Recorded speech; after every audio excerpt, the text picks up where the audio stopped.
Welcome back to Melodic Memories of Light's Monarch. I'm Casey, and today is going to be a much shorter episode than normal.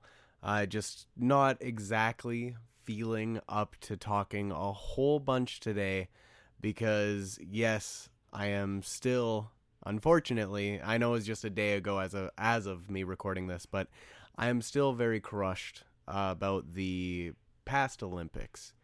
Obviously, those that have listened to my past couple episodes already know how much of an advocate I am for the Olympics and especially Team Canada, specifically the hockey teams. And I'm not trying to downplay anything any other athlete has done or any other team has accomplished. Not by any means. The teams that won, they won. I understand that, and I'm not going to be salty or shit talk anybody. But I am quite crushed over Team Canada's loss at the gold medal against Team USA. Obviously, I have a lot of thoughts towards it. I do believe Team Canada was the better hockey team. But wow, Team USA, what a great goalie. The team in the game that played the hardest, most certainly Canada, but from start to finish, but they just couldn't do anything, and that is probably the biggest upset that I have ever had to deal with. I'm obviously an Oilers fan, so I understand very devastating upsets from hockey games, and I laugh because of the pain. Don't worry, it's a way to cope. But the actual hockey game, be it an Oilers fan and watching them lose twice in a row, to the Team Canada and seeing them lose the gold medal game. And I know it is a game at the end of the day. To me, though, it means so much more. And I know I'm not the only one that feels that way. A lot of Canadians out there that woke up for 6 a.m., 5 a.m. in some places. Hell, I woke up at 4:30 or 4 o'clock to leave by 4:30 to go watch it with my dad because of how far away he is when it started at 6. And it's because that is tradition. That is a part of what it means to be Canadian. Getting up for those big moments. And, when it is the best of the best, Team Canada, they usually don't lose. This time, unfortunately, they lost. And obviously, I praise Hellebuck for what he did, their goalie again. Reason they won, hands down. I don't appreciate what some of the players on Team USA have been saying. They were really, really wanting to beat Canada, while Canada was more so focused with getting the gold for their country rather than just a revenge plot or, oh, fuck USA. It wasn't that narrative, but that was most certainly the narrative for Team USA, specifically the men's. The women were certainly more classy when they did defeat us, and that loss I didn't take as hard because it was something more to be expected with the women's play, with watching the women's hockey and how much they haven't been producing, how much they haven't been there in the rivalry series. My mind jumps to that 9-3 loss that Canada did, that USA took over us in the rivalry series, and even the 5-0 loss in the Olympics. I kind of assumed the women would lose. They sure made it close. That was a good game to watch, 100%. But not saying anything that the game for the men's hockey teams were, it wasn't a bad watch by any means. And Team Canada had the chance.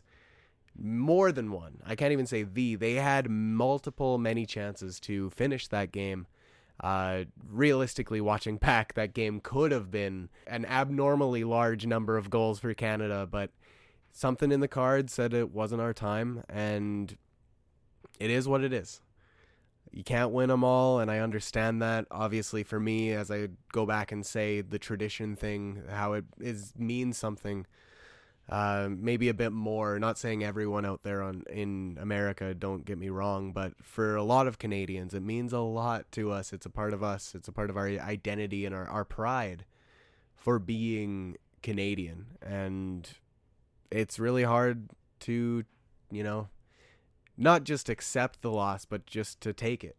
It's, again, been a day, and it's still something that is kind of making me sad, kind of bringing me down. And I feel like venting it here will help a bit, and thank you for listening if you have. It's just something that for me personally, let alone the whole Canadian thing, but for me personally, it brings me back to being a child watching Team Canada and watching it specifically with my dad, and with Team Canada being the best, like when it is their best players, mind you, like the past Olympics that NHL players have been able to go. It's the first time I've had to face a loss like this, and I know I'll get over it. It's not the end of the world. God knows it is just a game at the end of the day. I'm fully aware of that. Still just really hurts and is really sad, for me personally. Obviously, our players played great. Team Canada's whole roster did amazing. McDavid, MVP of the tournament, while losing the Olympic gold, which is insane. He also did that for the Conn Smythe Trophy, the Stanley Cup run he had.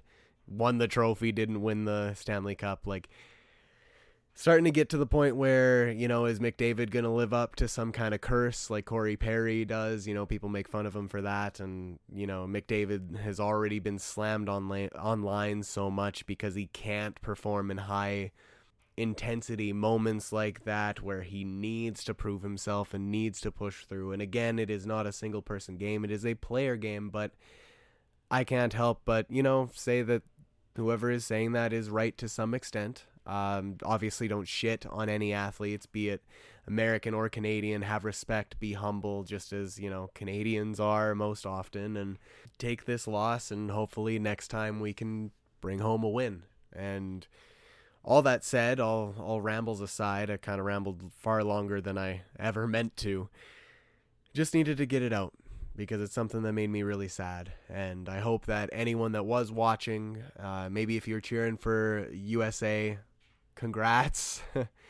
If you're cheering for Canada, you completely understand my pain, if you will, for lack of a better term.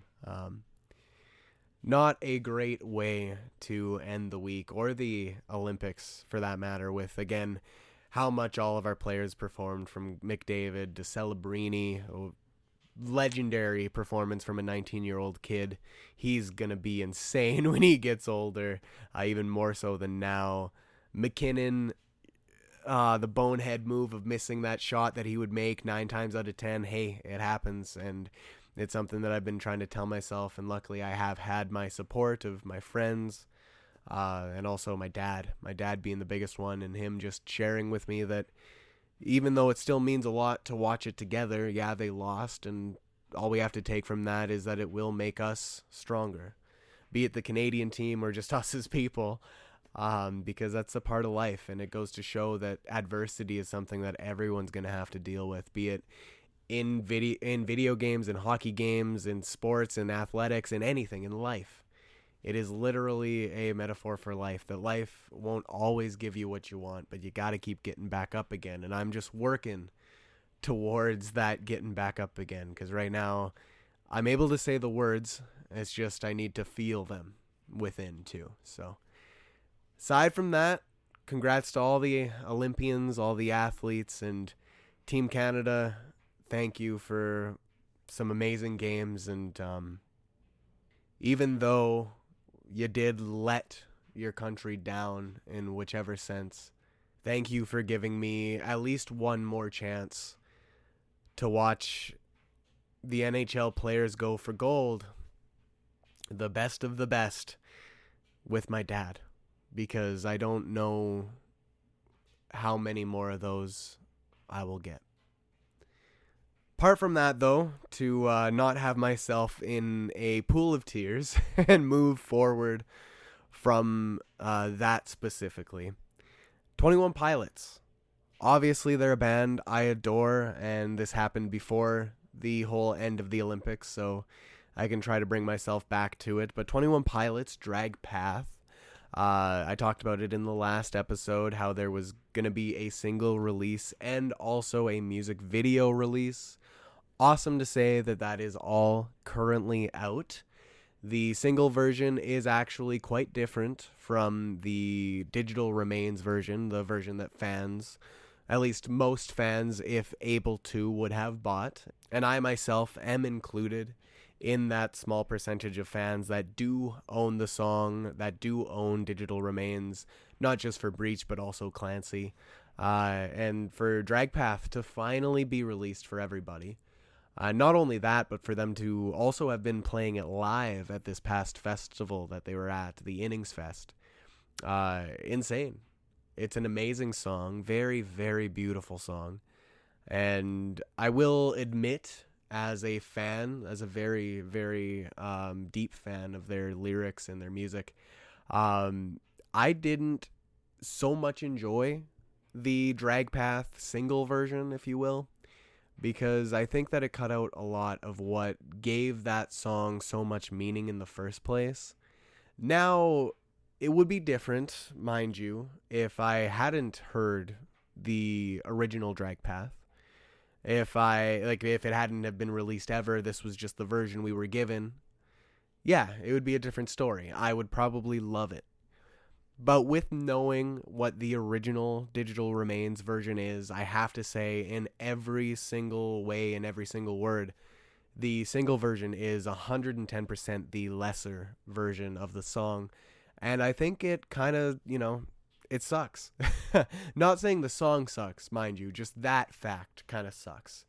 Not for me, because again, I'm able to go and listen to it, but it sucks for the people that weren't able to get the chance to get the version that they wanted. And granted, yes, you snooze, you lose, it's on them, you became a fan too late, it's on you. It's the unfortunate reality of it, but at the same time, it's still online. You can still go find it.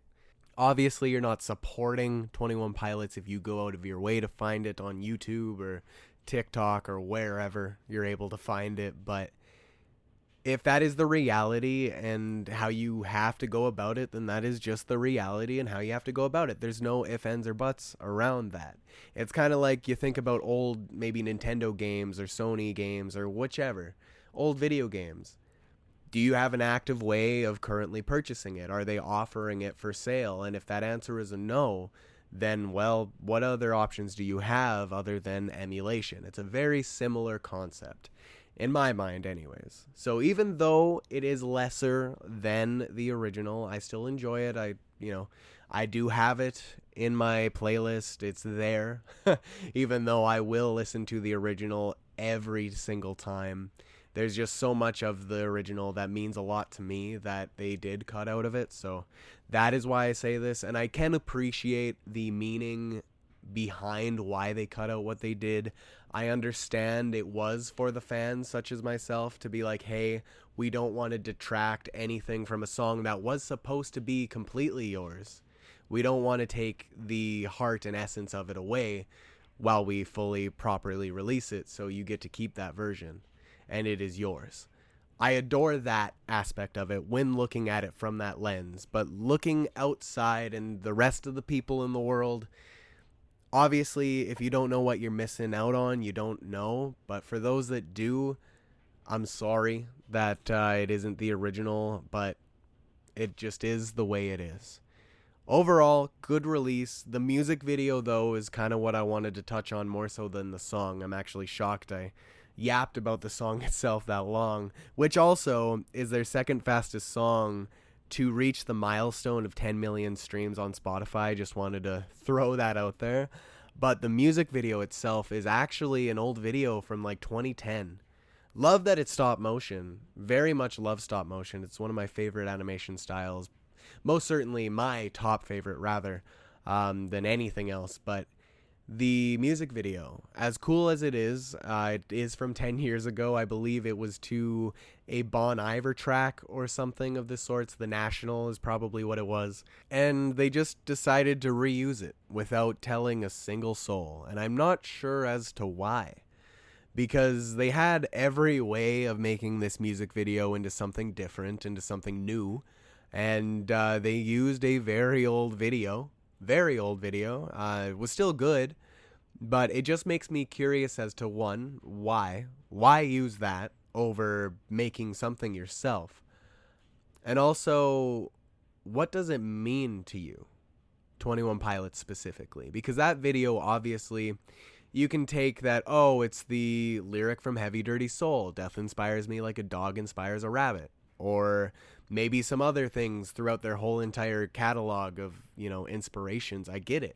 I get that aspect of it. I understand that obviously they were inspired from this video at some point and used it in their career for either lyrics or just, again, symbolism, whichever. I understand that much. I just want to know the specific why. Like a full, proper, no speculation, straight from Tyler, straight from Josh, why they did it. Because a lot of people online were kind of upset about it. And with good reason, I understand.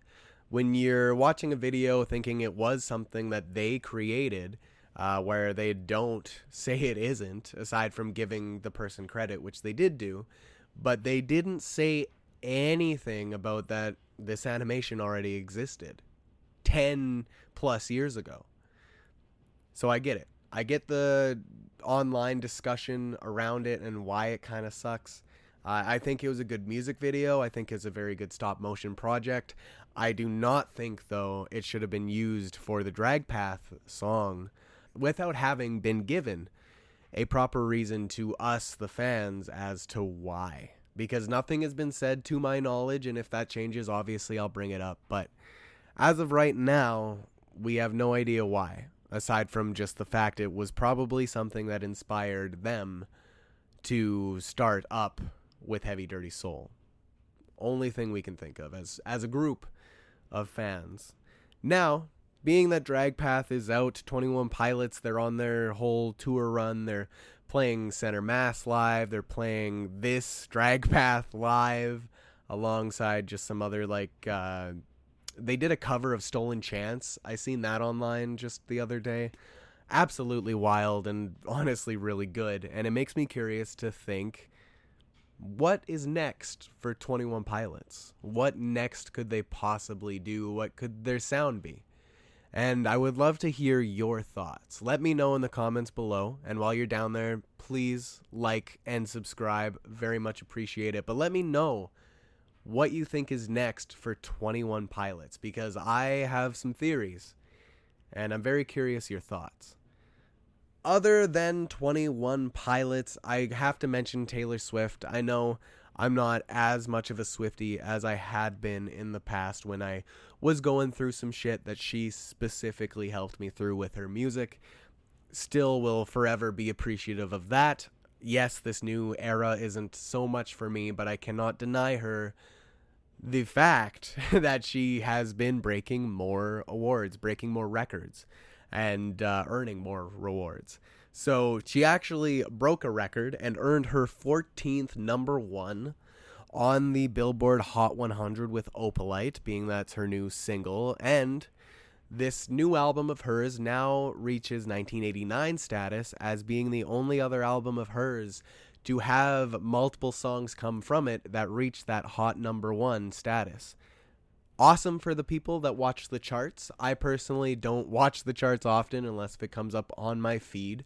But with Taylor Swift, I had to mention it. She is a legend, whether one wants to admit it or not. I hope she's a great person. I can't speak towards that in any means, especially after this whole era of just kind of exploitation of her fans and the money and everything, but I'm not going to get into that because I don't want to open that can of worms.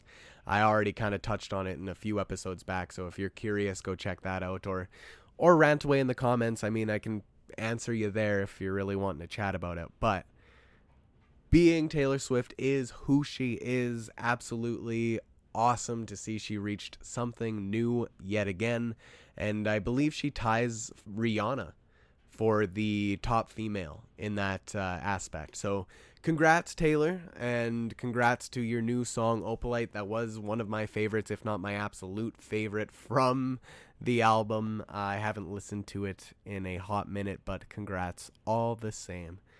Now to kind of wrap up here, I need to say some new and upcoming releases. And specifically, I need to say this first because it's video game related.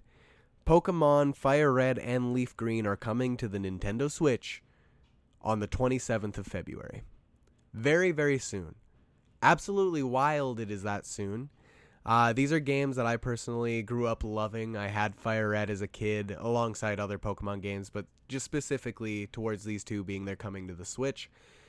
They're Pokemon games I've played countless times. I have a very vivid memory of Fire Red being the first Pokemon game that I really gave my all to, and went out of my way to, after beating the game, breeding for new Pokemon, literally giving them an incense to, breed a Hitmonlee or rather for a Tyrogue to eventually get Hitmontop.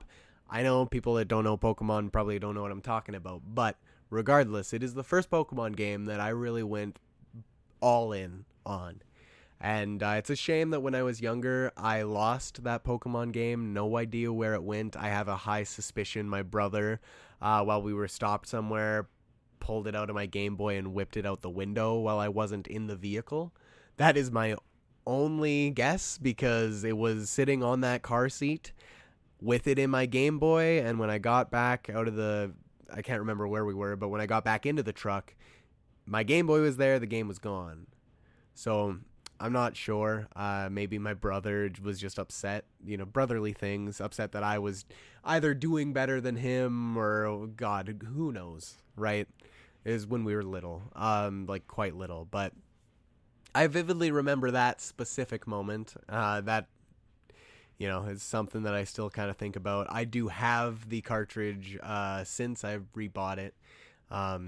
And have it, or rather I believe this one's one my cousin gave me, or I just kind of forgot to give back to my cousin. Regardless, it was when I was like 9 years old that I got this copy, but it's coming to the Switch, all things aside, and it's awesome that a new generation of Pokemon fans are going to be able to experience something I grew up with, a game that means a lot to me, and a game that I was able to spend a lot of hours in as a kid, and I do plan on spending even more in it. I don't know if I will get the Switch version of it, because it is just pretty much the same as an emulated version on the PC, but I might actually pull out my Game Boy Advance and dust off that cartridge and finally get into my playthrough for Fire Red, which I was planning to do a while back. I don't know if anyone remembers me mentioning playing Emerald. I was actually playing Pokemon Emerald not too long ago, and trying to just get all the Pokemon I could within reason without spending $1 million, because some of the ways to get specific legendaries and such is just ridiculous, but I digress. Pokemon's coming to the Switch, and we've got a new Pokemon Direct, which will probably be massive, being it's the 30th anniversary of Pokemon. That is happening, I believe, tomorrow, Tuesday the 24th, because the 27th, as I mentioned, is when these games are coming out. And I believe that day is supposed to be, quote-unquote, Pokemon Day. So that's awesome. Love that. Also, the 27th, Matchbox 20, they're doing something. I'm not too sure exactly what. I seen online that they were bringing something out of the vault. So I guess we've got new/old, unreleased Matchbox 20 to look forward to. So that's a band my mom got me into when I was younger, so I am looking forward to that. I don't know how much I will love it, though their newest album, which is honestly a couple years old at this point, I very much enjoyed, so I'm sure this one will follow suit. Be it an album, extra tracks, I don't know what to expect. I'm not expecting a whole lot, but a couple tracks or maybe an unreleased EP, something like that, would be pretty cool. But come the 27th, we will find out. Now, as for new releases, I again haven't listened to anything new. I'm sorry.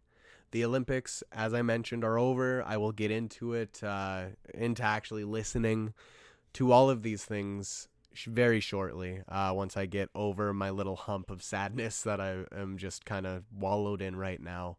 I will eventually get to listening to these, which are Pretty When You Break by Echo and Catch Your Breath, Somewhere in Between by Mothica, an entire EP. It's the new EP I was looking forward to. Twisting the Knife featuring McKenna Grace, Ice Nine Kills. I've heard not great things about this one, even though it is doing amazing on the charts, I guess. But my buddy, Paul, he's my concert buddy, one of my best friends, brother, like a brother to me. He told me that it was mid. So His words, not mine. I'll find out if that's true. But I wouldn't put it past him because he doesn't usually lie about that stuff. So I'm just saying. Then The Many Names of God by Era. Those are all of the new releases that I haven't gotten to mention. Aside from Safe and Sound by Shinedown, they've got a whole tour coming. If you're interested, go check it out on their socials. But new album has been announced by them as well called 8. And that is coming actually in May 29th of 2026. So that is all of the brand new releases that I really wanted to kind of touch upon that I will be checking out at some point here soon as I'm able. And other than that, I don't really have much else to say other than I hope everyone has an amazing week this week. If you are feeling down like I am over Team Canada's results, specifically for the hockey, don't worry, you're not alone. This entire nation, for everyone that cares rather in this entire nation, is mourning with you. And for those that are the outside looking in, be it from the US or Europe or wherever you are at, hopefully you enjoyed watching your country play. Hopefully, be it hockey, skating, whatever the case, skiing, snowboarding, hopefully your country won something for you guys. And all that said, it's sports at the end of the day, and it is still something I can hold a passion for. It's just something I need to allow myself to settle in, and I will be all right. All that said, though, thank you so much for listening. Follow me on all socials at Lights Monarch. Hit me up and chat away about anything music related, sports related, video game related, anything really under the sun. I'd love to talk about it.